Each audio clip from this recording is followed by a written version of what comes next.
Welcome to Hey everybody. Hi. Girlfriendship. Welcome to Girlfriendship. Hey, fabulous people. I'm Patricia Cage. And I'm LaFern Cusack. We've got a treat for you. We have the amazing author of Better You, Better Friends by Glenda D. Shaw in the house today. Yay, hi. Dear friend of mine. And when she wrote this book, I was like, we have to share this book with people and let them know about it. And so we wanted to talk about the dynamic of my friendship with LaFern, since we have a new friendship. Our friendship, we're new friends. We've only been friends for like a whopping 5 years, but so we're like new besties in town. And so we're building this sisterhood. But with today's guest here, she's the perfect, addition to this conversation. So we're welcoming you, Glenda. You have Thank you. Over 2 decades of experience as a talk show, a radio producer in LA, New York. And so, you're here to drop us some friendship wisdom. And so from your book, Better You, Better Friend, we're getting ready for some enlightening conversation about friendships. Yeah, welcome, Glenda. Thank you so much, LaFern. Thank you so much, Patricia, my friend for many decades. Yes, yes. You knew me when I was young. You knew me when I was young. No, I'm still young. So yeah, young at heart. We're both still young. We're still young. Yes. But we're going to give you a little of our girlfriendship history so then you can kind of share your wisdom with us and help us grow as we're, becoming even tighter and closer as friends. So my girlfriendship history is, I'm a twin to a boy. And I think becoming a twin, I think that made it hard for me to make friends. And I noticed that throughout my childhood, I would have like only one. I had like one childhood friend. I had one friend in college, but I was such a social butterfly. I was kind of like friends with everybody, but I just never had, I made lots of friends through work, but I never had that one girlfriend I call every day, or I had them through the decades of my life. I never had that. I really yearned for that. I said, so what about you, LaFern? Well, I had a lot of friends. Like I still keep in contact with friends from elementary school and high school, all of that, college. And it's on a regular basis. I felt that I really needed those type of relationships because I don't know. I just like to keep in contact with people. But now I'm being more intentional about who I give my energy to. So I'm real strategic in who does not take my energy, who provides me life and joy and love and respects me, and that I don't have to alter what I need to say around them. Can I ask you a question about that, LaFern? Yes. And that is, when did you decide to become intentional? What was it? What was that transition from you having this great group of friends and you went out and, something that, you might see on the pages of magazines to, wow, this is no longer working for me. I want something different. What was the shift there? I'm just curious. The shift was about a year ago. I ended up in the hospital, stressed out, overworked. My energy was going in a whole bunch of different areas. And I had to sit down and reevaluate, well, what am I doing?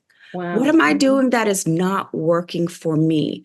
How can I stand up for myself and bring back my energy, bring back my love for life, bring back who I am? And I realized that I just was spreading myself too thin, and I had to stop that. And I chose to stop that because I wanted to be that healthy individual with not only health in my body, but mind and soul. And that's what happened. That's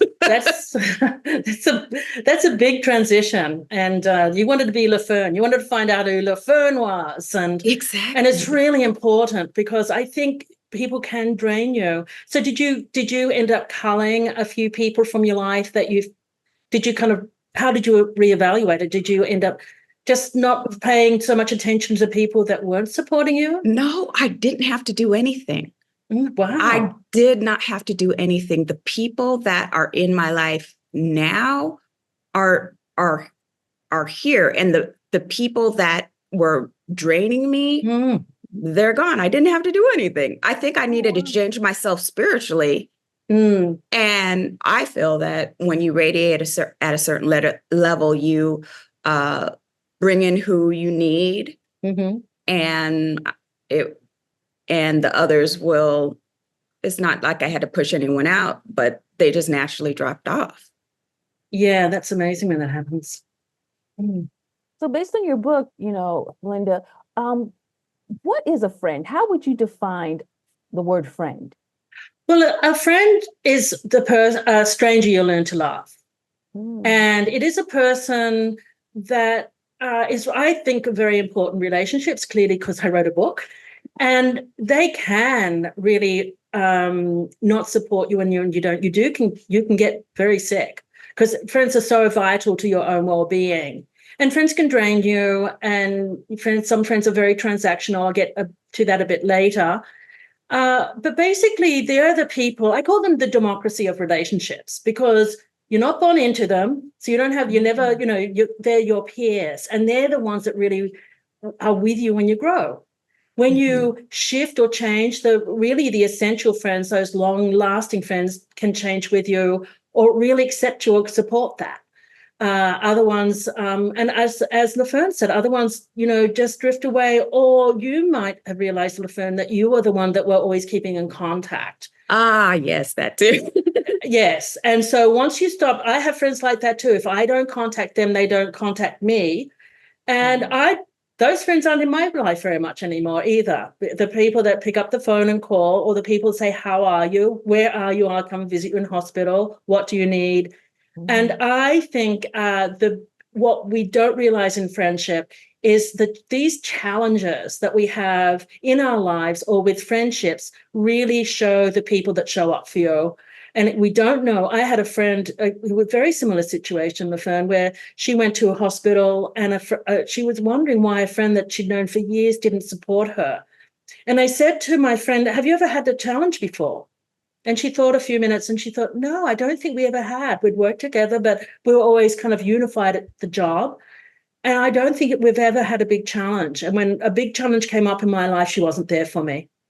And so challenges are really, in a friendship, in any kind of relationship, with siblings, with, romantic relationships, challenges really show someone's mettle, their character, their values. So, it's probably lucky that it sounds horrible for me to say that, but you seem to have sorted out from this terrible event, who are the people that are really in your life, and who need to be in your life for you to have to find out who you are. That's why it's called Better You, Better Friends.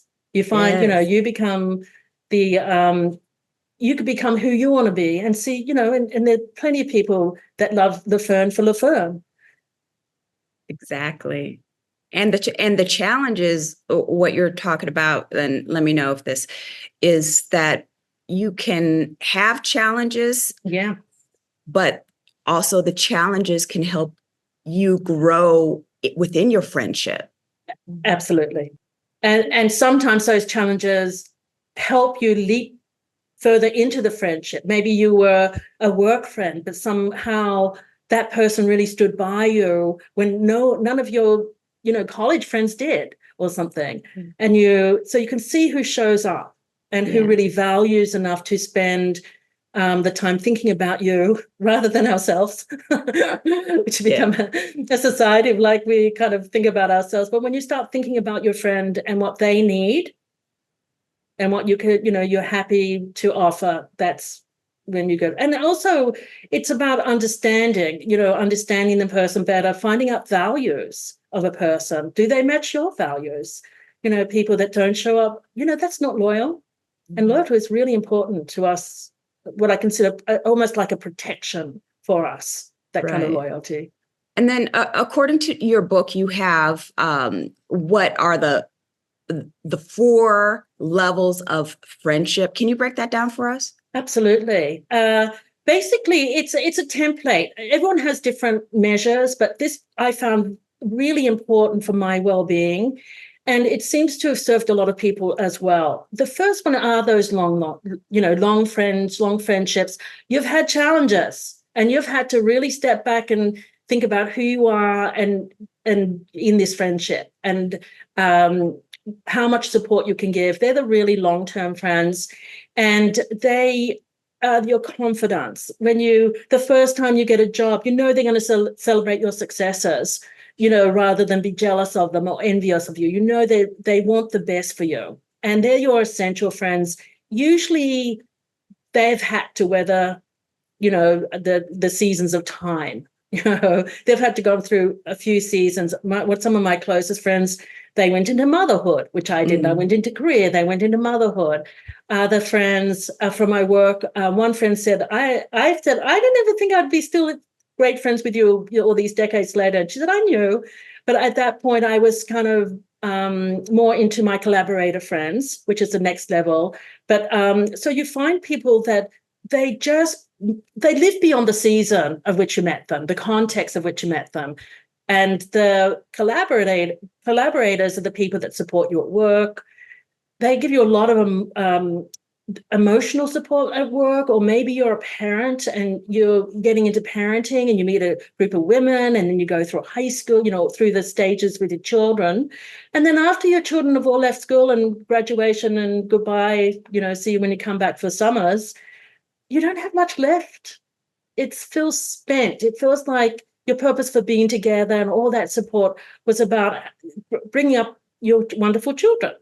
And you want to go onto a career, you want to go back to study. They enjoy doing something very different to what you want to do. And then you might grow apart or you may not. So I think that the importance with collaborators, because they are this emotional bond at a certain time. You've probably felt it when you're at work. They're the people you have to be careful about hanging on for too long. I had a very lovely work friend, but boy, we did not survive after our work dissipated and we went our different ways, and we just have not been able to keep in contact since then.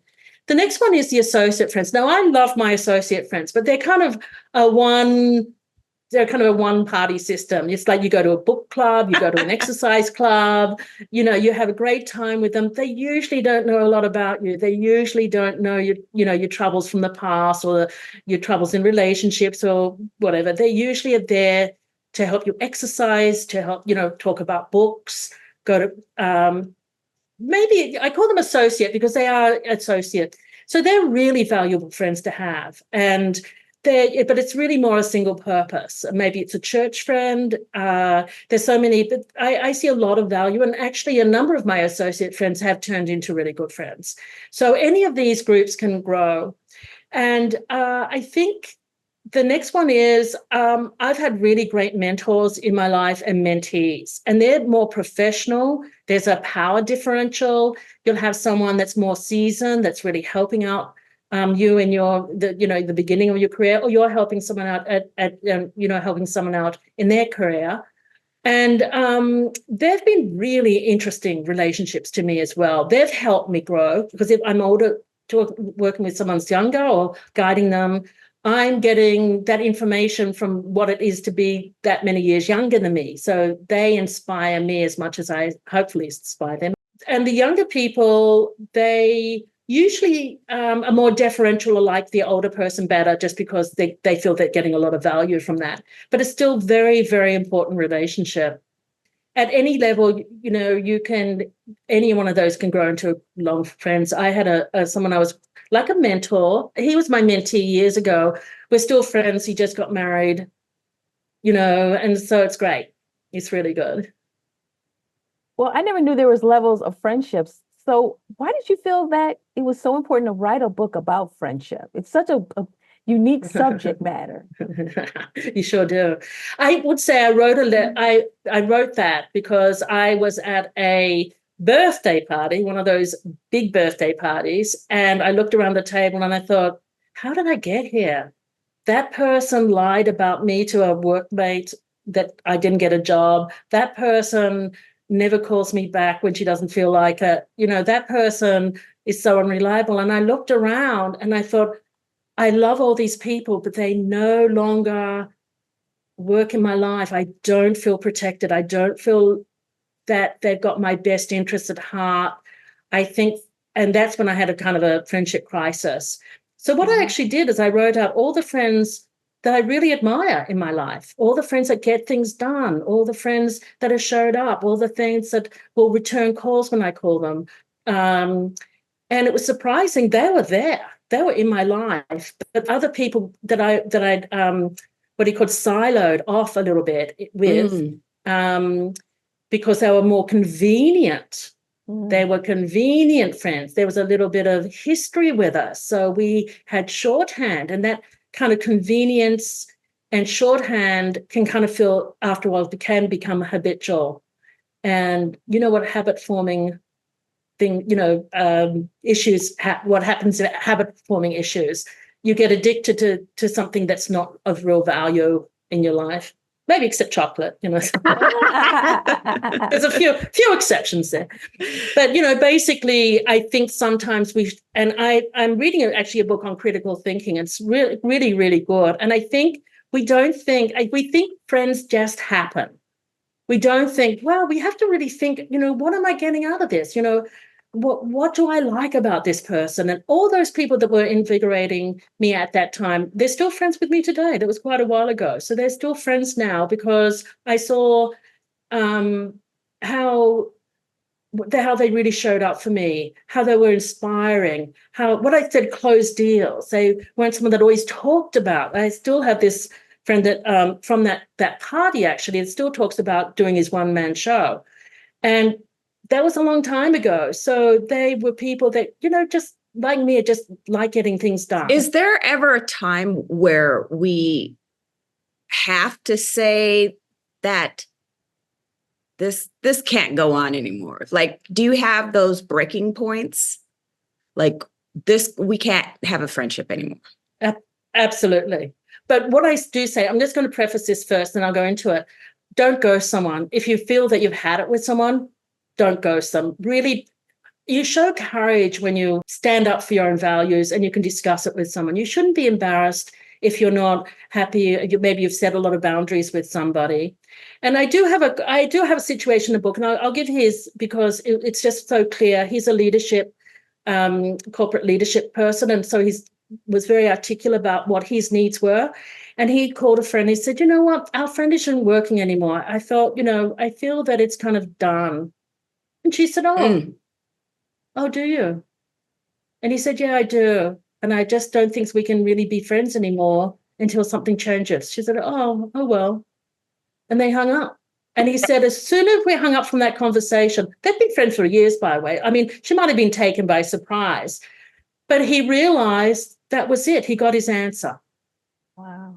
He got his answer. He knew that she didn't fight for him. She didn't say, what did I do? She never promoted any conversation like, oh, I'm so sorry about that. What on earth did I do? I see what we can work out. She just went, oh, I'm sorry you think about way. Bye. So, there are times where people, and also if you ask someone to not step over boundaries, it's kind of like, you show people how you want to be treated. And by that, I mean, I think boundaries saying to someone, hey, I think that this is really annoying me. And that's something you can work out in friendship too. This is something you can work on together. You can think, right. Okay, you know what? I'm always late. I've always been late. I don't know what it is. It's a brain function. Can you just forgive me? Or can you just come 15 minutes later? Because when you're late, it doesn't worry me. And so I think that sometimes you just have to let go that certain boundary if the person really discusses it with you and you understand. That's getting their point of view on it too. They might have a point of view on that boundary as well. And so I think that setting boundaries is really important. I can't imagine still having all the friends. If I kept all the friends that I had throughout my life, I'd be texting someone every 5 minutes. And you can't do that. You have to cull, you grow, and you see who people are going to kind of move to the next level with you. Yeah. And you have your close group of friends that will always be there. Yeah. But do you find it difficult, LaFern, when you're you feel that something's not working in a friendship? Have you had a time when you wish I wish I could just say, look, we need to move on from this relationship? Yes, but also you made a good point in regarding communication. And Patricia and I think we communicate good, don't you, Patricia? Yeah. Mm-hmm.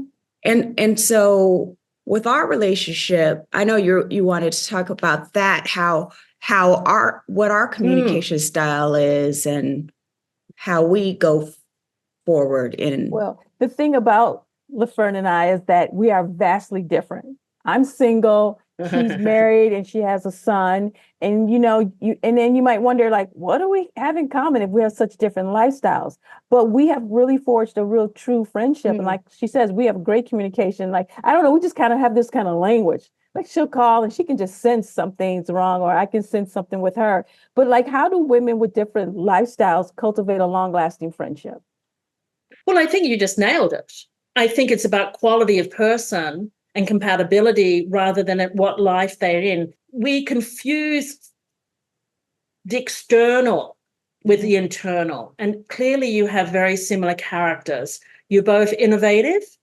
You both are good. You really like communicating. You've probably communicated things that are unpleasant about yourself or maybe within you or whatever. So I think that you're finding someone who's in the same compatibility level in terms of core values. Finding your purpose, children and husband doesn't change a core value. So you find someone that you can trust, that you feel protected, that's going to, hold your, secrets or your confidences, not see those as social currency to someone else to gain power. You find these out, and I think it doesn't matter about the external, what's going on externally. I really don't. I think it's to do with your character. You find people that have similar character, and characters, all over the map. But clearly your purposes in life are very, compatible, that make you compatible. And communication is key, really, really key for everybody. What I like about our relationship is that we actually tell each other what we need. Like, well, Patricia's really good at it. She's really good at saying, hey, look, I am not happy today. I'm trying to break out of it. Talking to you helps me. So then I know, okay, she needs help right now. Which I think is great. So it's like, what role, like, do you play? Like, what role do we play in each other's life? Right, Patricia. Do you think that, Tricia? Well, definitely when you said you were like overworked, burnt out, and you were starting to feel sick, and it was taking a toll on you. You would reach out to me those moments where you were just like, I'm not good today, I just can't, can't do anymore. And I just kept saying, then just let it go, walk away from it, just take care of you, put you first. Just you saying that's the first time I said I can't. I just realized that to you. I was like, I'm overwhelmed, I just can't. Yeah. And I would always say, just let it go. Yeah. I said, you got to put you first. I said, because if you can't take care of you first, you can't take care of your husband. You can't take care of the ones that you love. You can't take care of your son if you're broken.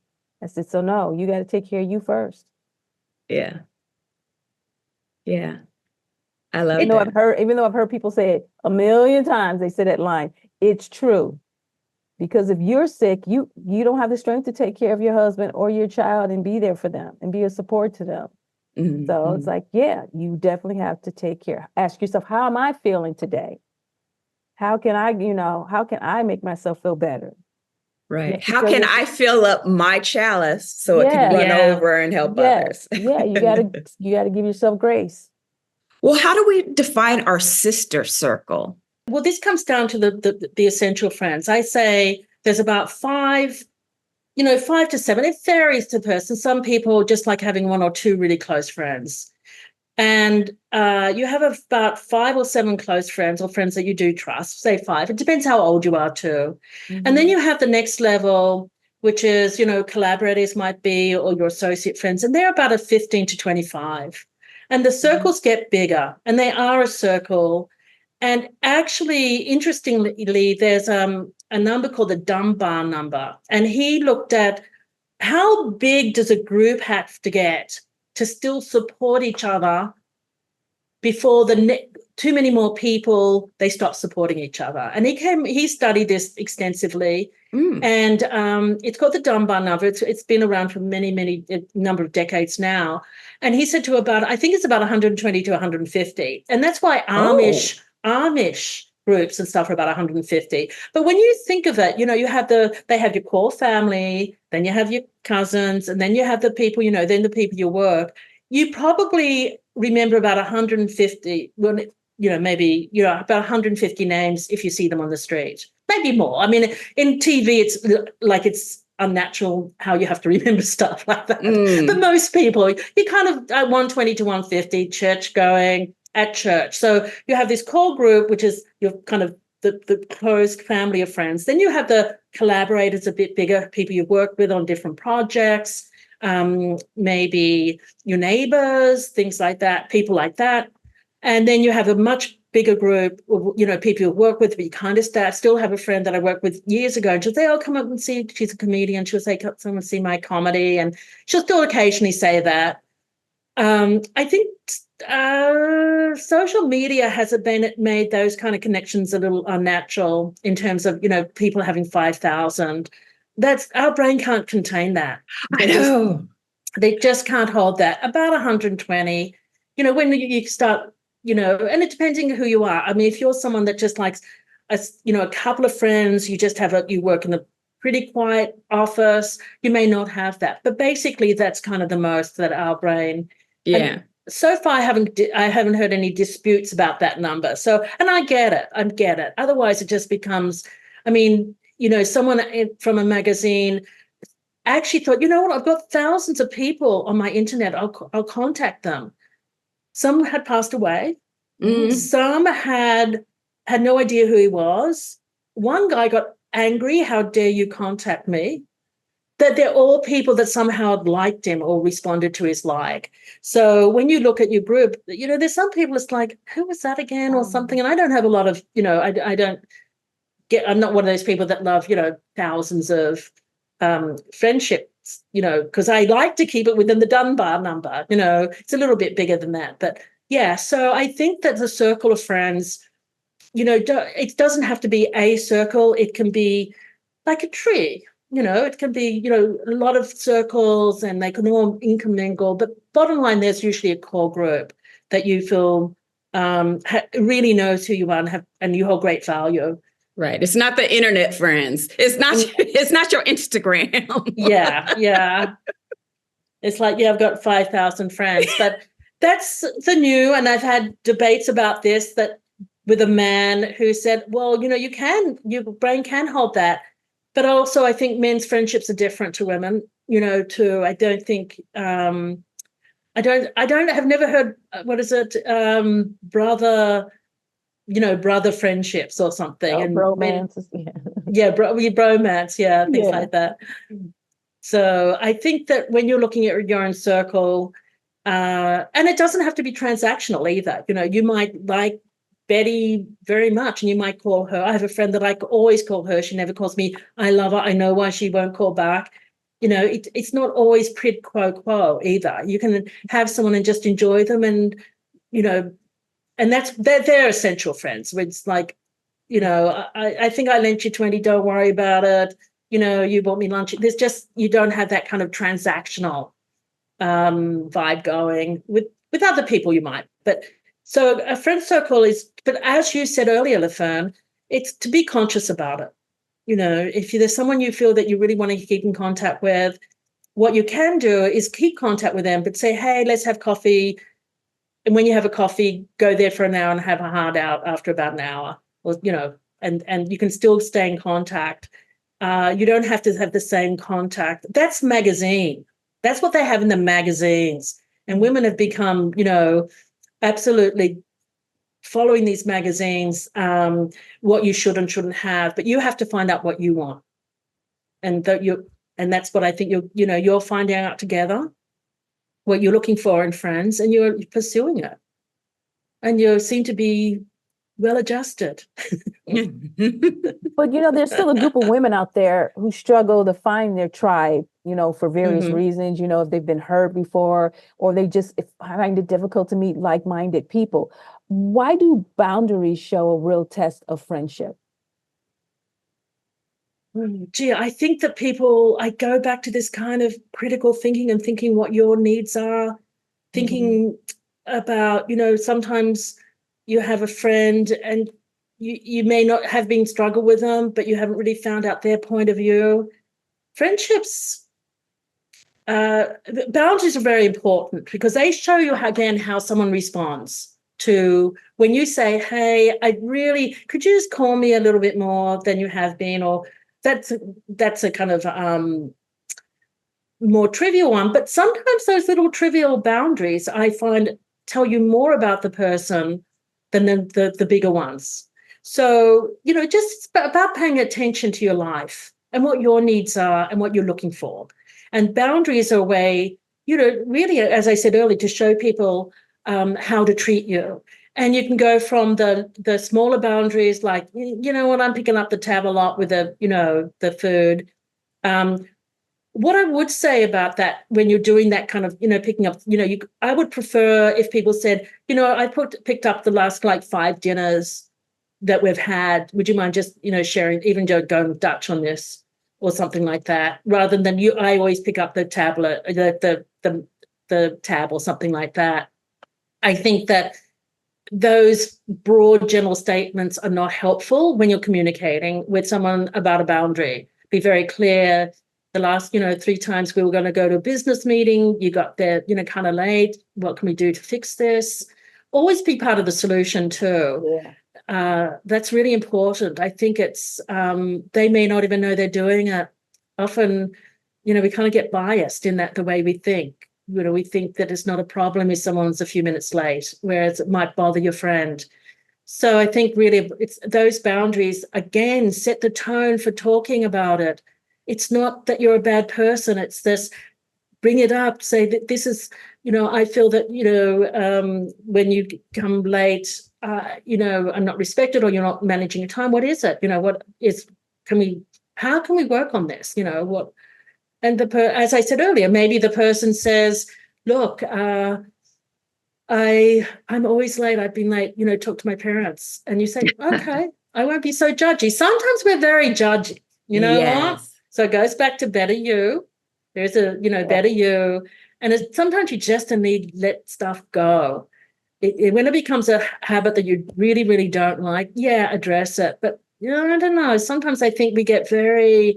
in our head, right? In our head, exactly.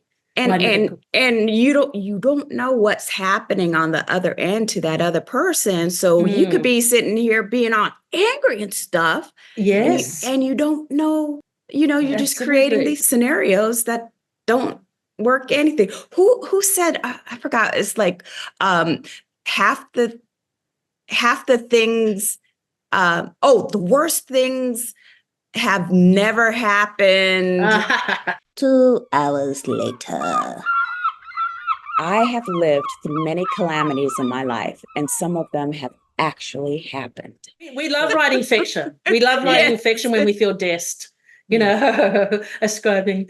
But Glenda, when do you realize a relationship has run its course? Enough is enough. And, do those friendships happen more often? Or just people just ignore them and they fade away, or they actually just end it, and say... Well, I think you can do all of the above. I think there's a natural, sometimes I've certainly had friends that just filtered out. We kind of call once every other month, and then it just filters out naturally. It's told you it's had its way out. It's kind of both of you mutually realized you've moved on, and and sometimes, I've meet people after that, and it's great connecting with them again. Other times, as I said earlier, sometimes you do need to sit down and say, this is, again, my thing, do not ghost. But you know what? It's just, I call it hibernate. You can hibernate a friendship for a while too. I had a friend, and she was calling a friend. Her friend was having a lot of serious issues in her life. And my friend was, I don't know, maybe she wasn't being supportive, but the other friend just said, I can't talk to you anymore right now. I just have to solve this whole issue in my life by myself. My friend was really put out by it. And I said, just write her a nice email saying, thank you so much for your communication. I really am so sorry you're going through that. When you're ready to come back to me or contact, I'll leave it up to you. But no, I'm here, and I'm sending you lots of love and many blessings. And no, I love you. And just go into hibernation for a while. Sometimes people can't talk because they don't even know what they can say. They don't want to voice what they feel because they haven't worked it out within themselves. So I think friendship hibernation is fine to say, hey, let's just chill for a little while, nothing to do with, I've just got so much on my plate. I just can't talk to many people anymore. And I think that's reasonable. And then there's other people that you just say, this isn't working for me, like the guy did. And if they fight for it, wow, that's nice. If they say, look, this means so much to me, I really want to, let's rediscuss this. Let's have a little time out and then come back and have a lunch or something and talk about it. Mm-hmm. So it really is all over the map. I think it's your style. I think it's your friend's style. Mm-hmm. But there's no style that's ghosting. That is a lack of courage, and it's very, very unfair. I had a very long friend, and she ghosted me, and it was really unfair. I have no idea what happened, and it's beyond rude, and it's unnecessary. It really is. Even if she sent me a note, and I think ghosting is really shows a sign of powerlessness rather than power, and we want to keep our power. Yeah, right. Most definitely. And we want to treat people the way they treat us. Right. Be kind, non-judgy, inspire people to be better than better selves. Appreciate your friends for who they are, because we all, as LaFern was saying, we all have these kind of scripts going on in our head. And yes, yeah. So just appreciate the people. I mean, I've got this. There's billions. How many billion people are there in the world? 7, 8 billion. I think it just got to 8 billion. Yeah. Why are we all sitting at Lauren, Erica, Patricia, LaFern? Yeah. Out of all the people in the world today, we could be talking to. And I'm so happy that we're talking to you. Yeah. Glenda, your book, again, Better You, Better Friends, has radiated with America, with the world. Thank you. Thank you. And what you have shared today is just amazing. And I know that our listeners have gotten a whole lot out of this. And you brought her to us, Patricia. Yes, I did. She said she was writing a book about friendship. I'm like, that we have to talk about. Oh, thank you so much. Where can people find you, Glenda? Where can Amazon.com, Better You, Better Friends, or you can go to my website, glendadshore.com, and you can buy it through that will send you to Amazon. Yeah. So, and I would say that you don't have to read it from front to beginning, from front to back.